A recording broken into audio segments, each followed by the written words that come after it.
हाय वगैरह बाद में करेंगे। And आज हम बात करेंगे अबाउट द शो कबूल है, जिसका आई बी वेरी ऑनेस्ट मैंने सिर्फ एक सीजन देखा था और ये सेकंड सीजन मैंने अब देखा है। एंड आई रियलाइज कि अच्छा हुआ मैंने सेकंड सीजन नहीं देखा because it has such weird track. क्योंकि कुछ भी हो रहा है उस सीजन में, आत्मा वापस आ रही है जोया की, काला जादू हो रहा है, जोया की बेटी लाहौर पहुंच गई Pakistan. It became so weird. Honestly मैं पता है 3 और 4 सीजन्स का भी देखने का सोच रही थी कि इनको भी देखूंगी, but I just could not. मेरा सर दर्द कर गया और मैंने सोचा अब नहीं होगा, विच इज वाई ये 2 ही सीजन्स का वीडियो है। सीजन 3 का सिर्फ मैंने बिगिनिंग बताया है, उसके बाद मेरे से नहीं हो पाया। बट ये जो 2 सीजन्स है ये भी बहुत इंटरेस्टिंग। इससे ज्यादा बकवास नहीं करते, चलिए पंचायत बिठाते हैं। ओके, सो स्टोरी शुरू होती है जोया फारूकी से, जो यूएसए में पली बड़ी है और एक फन लविंग फुल बिंदास लड़की है। और अपने असली फादर को ढूंढने के लिए वो भोपाल आती है और भोपाल आने से पहले उसकी शादी कराई जा रही होती है, उसमें से भी वो भाग कर आ जाती है और अपनी फूफी दिलशाद के घर में रहने लगती है, जिनके 2 बच्चे हैं, नजमा और असद। अब नजमा तो नॉर्मल लड़की है, बट असद जो है वो बहुत ही सीरियस आदमी है, बहुत ट्रेडिशनल ऑर्थोडॉक्स शॉर्ट टेम्पर्ड आदमी है, जिसे प्यार व्यार में बिल्कुल बिलीव नहीं है। और शुरू में ना असद और जोया एक दूसरे को बिल्कुल पसंद नहीं करते, उनकी बिल्कुल नहीं बनती, क्योंकि जोया एक अलग ही कैरेक्टर है बिंदास टाइप का, असद एक अलग ही कैरेक्टर है सीरियस टाइप का। तो दोनों हर बात पर लड़ते रहते हैं। लेकिन ये कोई नई बात तो है नहीं दोस्तों, हर सीरियल में ऐसे ही होता है, शुरू में नोक-झोंक दिखाते हैं, फिर एक दूसरे की अच्छाई दिखती है और फिर फाइनली प्यार हो ही जाता है। तो इसमें भी ऐसे ही होता है, इन दोनों को प्यार हो जाता है। ठीक है जी, तो अब प्यार हो गया है तो विलन की एंट्री करा देते हैं। तो इसमें विलन है तनवीर, जो कि बहुत ही खतरनाक औरत है। ये असद की बचपन की दोस्त है और ये असद को पसंद करती है और उससे शादी करना चाहती है। दूसरी तरफ असद के फादर है राशिद, जिन्होंने दिलशाद को सालों पहले छोड़ दिया था और अब अपनी दूसरी वाइफ शिरीन के साथ रहते हैं। और शिरीन और राशिद का एक बेटा है जिसका नाम है अयान, जिसका अपने हाफ ब्रदर असद के साथ काफी अच्छा बॉन्ड दिखाया है। अब सुनो, अब आता है स्टोरी में सबसे बड़ा ट्विस्ट। पता चलता है कि जोया का जो असली फादर है जिसको ढूंढती फिर रही है, वो कोई और नहीं है बल्कि शिरीन का ही भाई है, गफूर सिद्दीकी। और गफूर को तो अभी तक ये लग रहा था कि जोया बचपन में ही मर चुकी है, जबकि असल में हुआ ये था कि उसकी ना एक दूसरी वाइफ है रजिया, उसने जोया की माँ को आग लगाकर मार दिया था और सबको लगा कि जोया भी उसी फायर में मर गई है, लेकिन जोया बच गई थी। और उधर जो असद के फादर हैं राशिद, जिनकी अब शादी शिरीन से हो चुकी है, वो अभी भी दिलशाद से प्यार करते हैं, वो हमेशा से दिलशाद से प्यार करते हैं। उनको शिरीन से शादी इसलिए करनी पड़ गई थी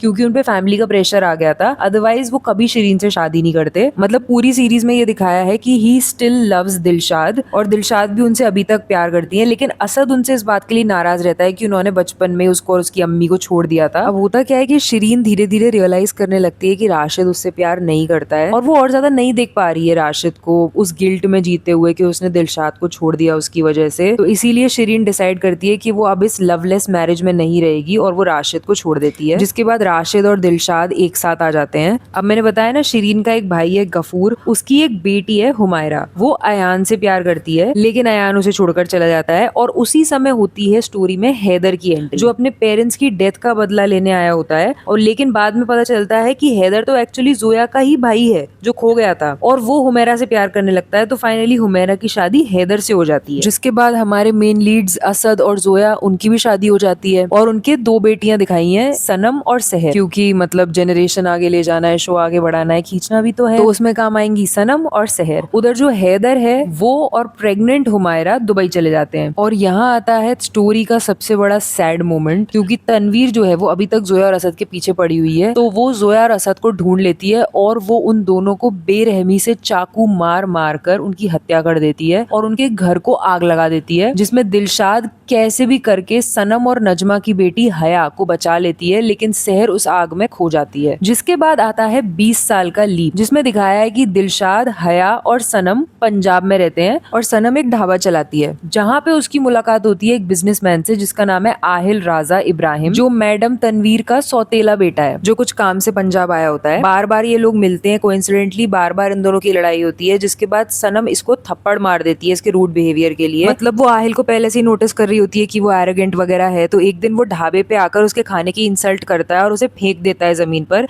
जिससे वो गुस्से में आकर उसको फाइनली थप्पड़ मार देती है। और बदला लेने के लिए वो रात में आकर उसके ढाबे को आग लगा देता है। जिसके बाद अब सनम के पास नौकरी नहीं है, तो वो नौकरी ढूंढने के लिए आहिल के शहर भोपाल जाती है, क्योंकि उसकी दादी बीमार है, उसको पैसों की जरूरत है और ऑफ कोर्स उसको नहीं पता कि आहिल वहीं रहता है। और उसको नौकरी मिल भी जाती है, कहाँ पे? आहिल के घर पे, एज अ कुक। एंड इस लड़के की खास बात यह है कि इसके नाम पर एक विल है अपने फादर की, जिसके अकॉर्डिंग अगर ये 30 इयर्स के होने से पहले निकाह कर लेगा तो इसको पूरी जायदाद जायदाद मिल जाएगी, लेकिन अगर ये नहीं करेगा तो नहीं मिलेगी। अब तनवीर को तो चाहिए वो जायदाद, मतलब वो चाहती है कि आहिल को वो जायदाद मिल जाए, फिर वो कैसे भी करके उससे उसको ले लेगी और उसके असली बेटे को दे देगी जिसका नाम है रेहान। अब होता क्या है, जिस लड़की से आहिल का निकाह होने वाला होता है, निदा, वो बहुत चालाक निकलती है। वो तनवीर को ही मारने की कोशिश करती है और तनवीर खुद को बचाकर निदा को एक कमरे में लॉक कर देती है। अब निदा को लॉक कर दिया है, आहिल का निकाह हो रहा है, तो आहिल के लिए कोई ब्राइड तो लगेगी।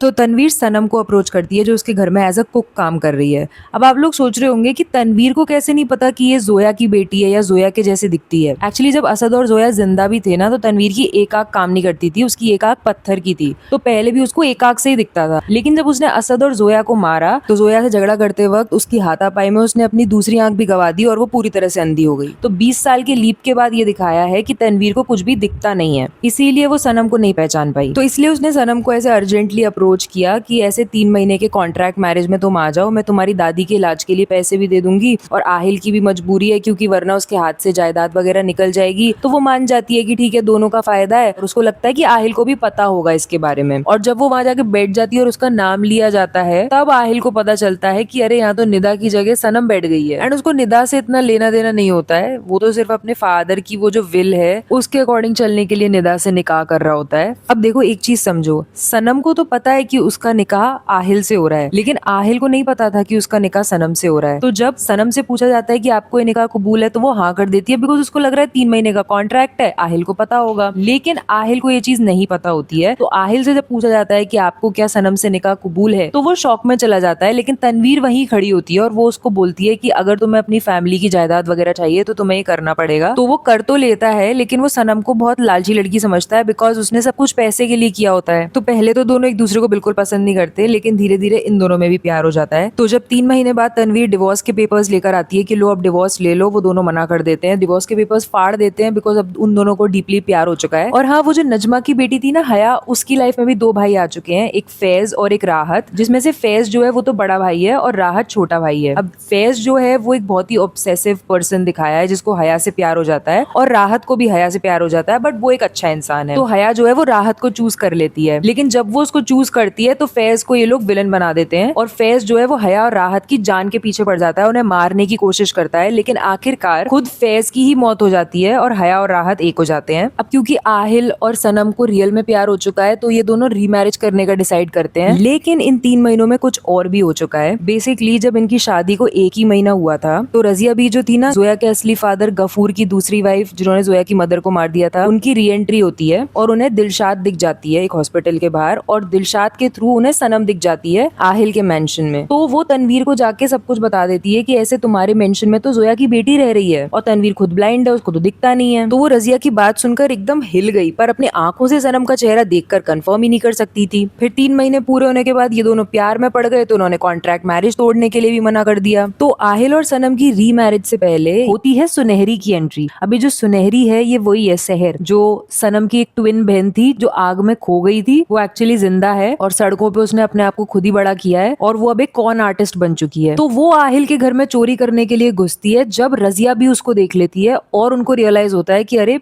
ये तो सनम के जैसी दिखती है बिल्कुल। तो उन लोग के दिमाग में ये प्लान जन्म लेता है कि हम इसको सनम की जगह यूज करेंगे आहिल की प्रॉपर्टी हड़पने के लिए। और वो ऐसा करते भी हैं, वो सनम को किडनैप कर लेते हैं और आहिल के साथ शहर को रहने के लिए बोल देते हैं। लेकिन आहिल का जो प्यार है सनम के लिए, वो देखकर शहर का माइंड चेंज हो जाता है और एक्चुअली में उसको खुद को जो तनवीर का रियल बेटा है, बायोलॉजिकल बेटा है रेहान, उससे प्यार हो जाता है। उधर जो सनम है जिसको किडनैप करके गोदाम में बंद कर रखा है, वो वहां से भाग निकलती है और उसकी मुलाकात शहर से हो जाती है, और वो दोनों एक दूसरे को देखकर शॉक हो जाती है कि ये कैसे पॉसिबल है। जिसके बाद सनम की जो दादी है दिलशाद, वो समझ जाती है कि ये दोनों तो सिस्टर्स हैं, और मुझे लगा था कि शहर मर चुकी है, बट वो मरी नहीं है। जिसके बाद इन दोनों बहनों को अपने माता पिता के बारे में पता चलता है, एंड देन वो प्लान करते हैं कि अब वो तनवीर से बदला लेंगे। अब जब तनवीर जी ने देखा कि सनम और शहर उसके खिलाफ हो चुकी है, तो उसने अपनी एक शातिर रिश्तेदार को बुलाकर आहिल को नशा दिया और धोखे से उसकी शादी एक नई सनम से करवा दी। अब नई सनम क्या है, ये एक भयंकर डायन दिखाई है जी।